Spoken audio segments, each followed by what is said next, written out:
बात करते हैं उपसर्ग के बारे में। अगर आपको चीजें पता भी है तो आपको कुछ नई चीजें देखने को मिलेगी, इसलिए देखते जाइए डिटेल में क्या चीजें हैं, इसके बाद आपको उपसर्ग प्रत्यय उठाने की जरूरत नहीं पड़ेगी।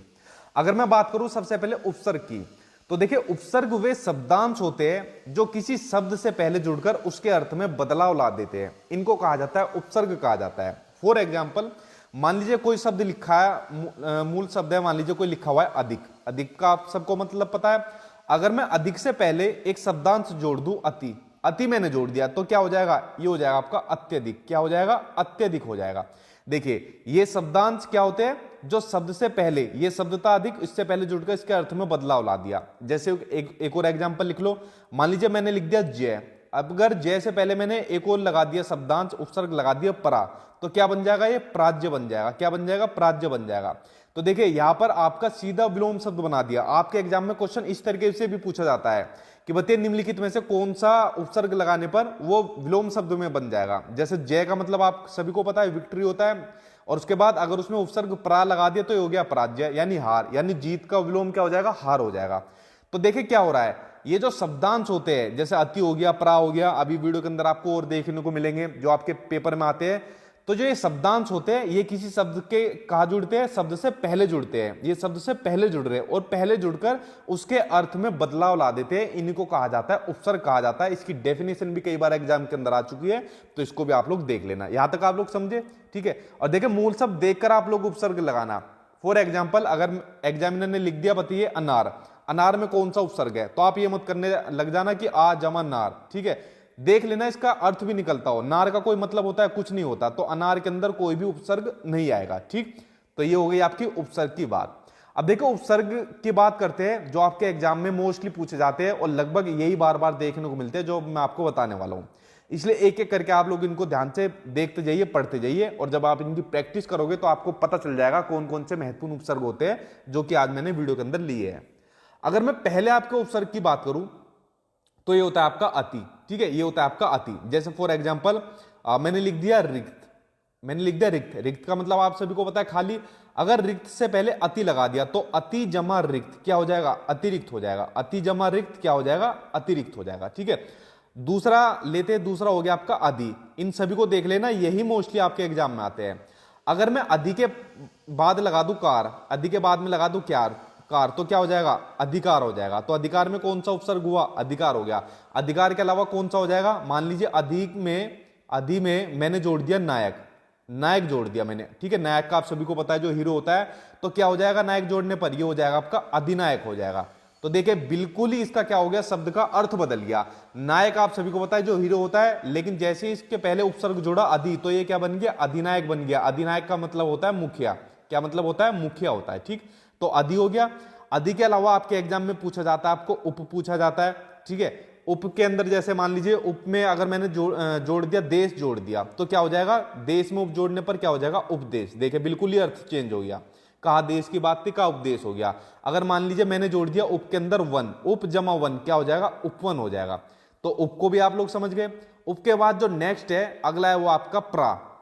अगला क्या है, प्रा। जैसे भी मैंने आपको एक एग्जाम्पल भी दिया था, अगर प्रा में मैंने जय जोड़ दिया तो क्या हो जाएगा आपका, प्राज्य हो जाएगा। क्या हो जाएगा आपका, प्राज्य हो जाएगा। तो ये उपसर्ग क्या है, प्रा हो गया। ये जितने भी उपसर्ग है ना जो आपको ये लिखे हुए हैं, ज्यादातर एग्जाम में यही आते हैं, ठीक है। इसलिए मैंने इनको जो महत्वपूर्ण है उन्हीं को लिखा है। बाकी जब प्रैक्टिस करोगे आप लोग तो आपको दो चार बचे होंगे वो भी आ जाएंगे, ठीक है। ये कुल मिला के चैप्टर आज आपका मैं लगभग कंप्लीट करा दूंगा। प्रा के अलावा एक होता है आपका पर, प्रा के अलावा एक होता है आपका पर। अब देखिए पर के अंदर अगर मैंने इसके अंदर बल जोड़ दिया, बल से पहले अगर उपसर्ग जोड़ दिया पर, तो क्या हो जाएगा, परबल हो जाएगा, ठीक है। एग्जाम में क्वेश्चन पूछ लेगा परबल में कौन सा उपसर्ग है, तो परबल में पर उपसर्ग है। अगर मैं जोड़ दिया प्रकृति, मैंने जोड़ दिया प्रकृति, तो प्रकृति में कौन सा उपसर्ग है, पर उपसर्ग है, ठीक। तो पर को आप लोग समझ गए। अगला आ गया आपका प्रति, अगला आ गया आपका प्रति। अब देखिए प्रति के से कौन कौन से बन सकते हैं बताओ मुझे। प्रति से बन गया, जैसे मान लीजिए मैंने इसमें एक जोड़ दिया, प्रति जमा एक, तो क्या हो जाएगा, प्रत्येक हो जाएगा। क्या हो जाएगा, प्रत्येक हो जाएगा।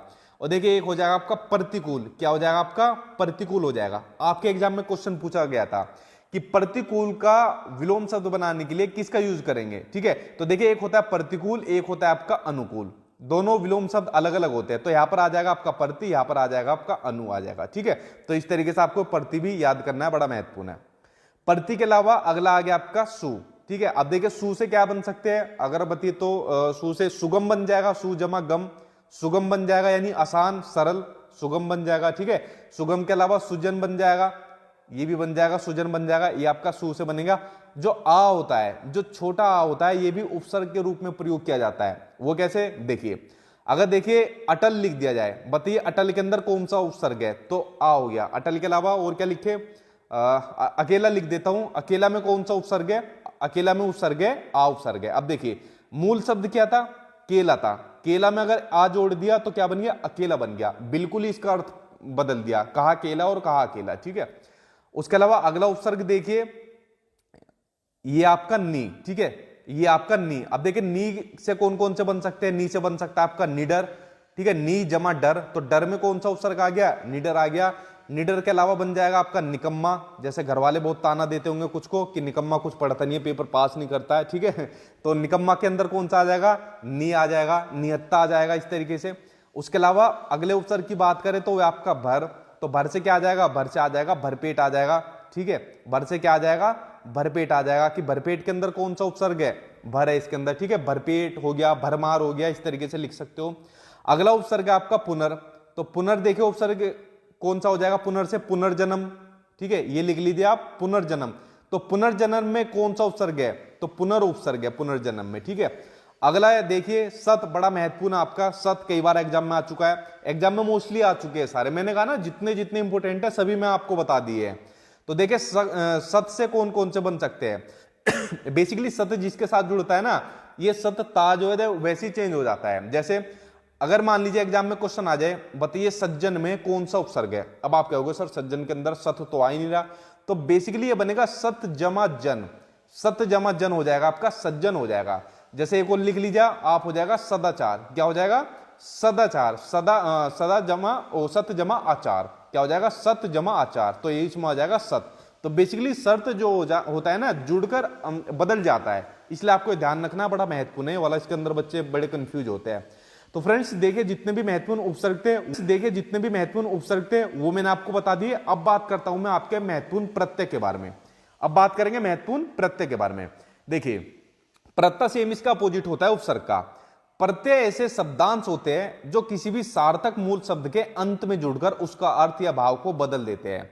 उपसर्ग कहां जुड़ते हैं, उपसर्ग जुड़ते हैं पहले, और जो प्रत्यय होते हैं प्रत्यय कहां जुड़ते हैं, प्रत्यय जो है शब्द के अंत में जुड़ते हैं, ठीक है। अब देखिए फॉर एग्जांपल से समझिए, अगर मान लीजिए कोई मूल शब्द है सफल, सफल कोई मूल शब्द है, अगर उसमें ता जोड़ दिया, ता प्रत्यय जोड़ दिया, क्या हो जाएगा, सफलता हो जाएगा। अगर अच्छा में ई जोड़ दिया तो क्या हो जाएगा, अच्छा ही हो गया।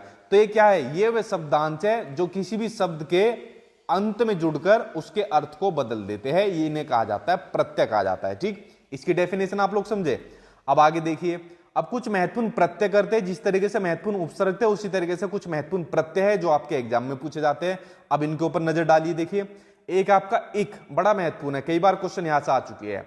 अब देखिए अगर मैंने लिख दिया एक शब्द, क्या लिखूं, सामाजिक लिख दिया, मैंने लिख दिया सामाजिक लिख दिया, तो सामाजिक किससे बनकर बना है, एक तो समाज हो गया, जो मूल शब्द है समाज हो गया।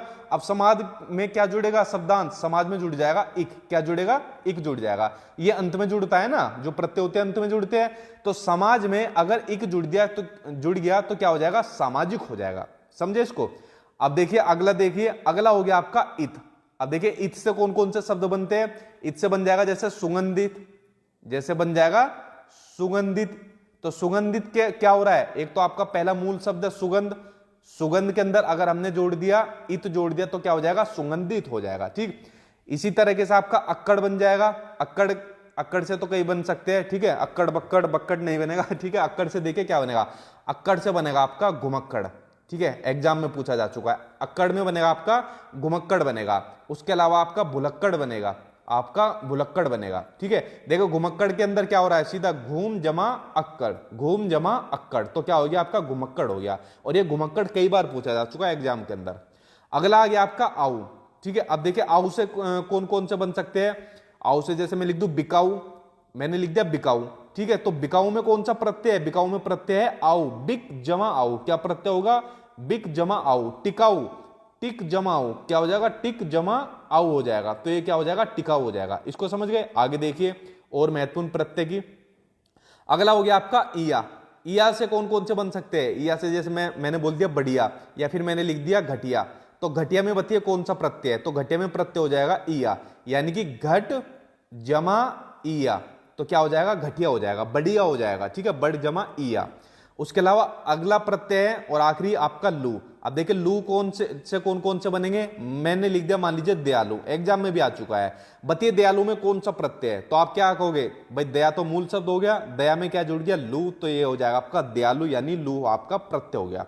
तो फ्रेंड्स देखिए जो महत्वपूर्ण उपसर्ग थे, जो प्रत्यय थे, उनके बारे में मैंने आपको बता दिया। लेकिन कुछ ऐसे शब्द भी होते हैं जिनके अंदर आपको उपसर्ग और प्रत्यय देखने को मिलते हैं, दोनों ही। कुछ ऐसे शब्द भी होते हैं और आपके एग्जाम में भी पूछा जाता है कि बताइए निम्नलिखित में से वो कौन सा शब्द है जिसके अंदर उपसर्ग भी है और जिसके अंदर प्रत्यय भी है। तो इसके बारे में भी आपको पता होना चाहिए। देखिए एग्जाम्पल भी एक ही लिखा है, चलो इसी से बताता हूं आपको। जैसे अपमानित शब्द है, तो अपमानित शब्द के अंदर उपसर्ग और प्रत्यय क्या हो रहा है? देखिए मूल शब्द क्या है? मान। मूल शब्द है मान। अगर मान से पहले हमने उपसर्ग जोड़ दिया अप, तो क्या हो गया? अपमान हो गया। लेकिन मान के बाद अगर हमने जोड़ दिया प्रत्यय इत, तो क्या हो गया? अपमानित। अप जमा मान जमा इत, क्यों? तो क्या हो गया? अपमानित हो गया। तो इसके अंदर आपके उपसर्ग भी है, इसके अंदर आपके प्रत्यय भी है। लिखना चाहो तो अगर मैं लिखूं क्या लिखूं? अधार्मिक लिख देता हूं। देखिए अगर मैंने लिख दिया अधार्मिक, तो देखिए अधार्मिक किन किन से बनना है? मूल शब्द क्या हो जाएगा? मूल शब्द हो जाएगा धर्म। धर्म से पहले अगर मैंने लिख दिया आ, तो ये क्या हो जाएगा? अधर्म हो जाएगा। अगर मैंने इसमें प्रत्यय जोड़ दिया एक, तो क्या हो जाएगा? आ जमा धर्म जमा एक, यानी अधार्मिक हो जाएगा।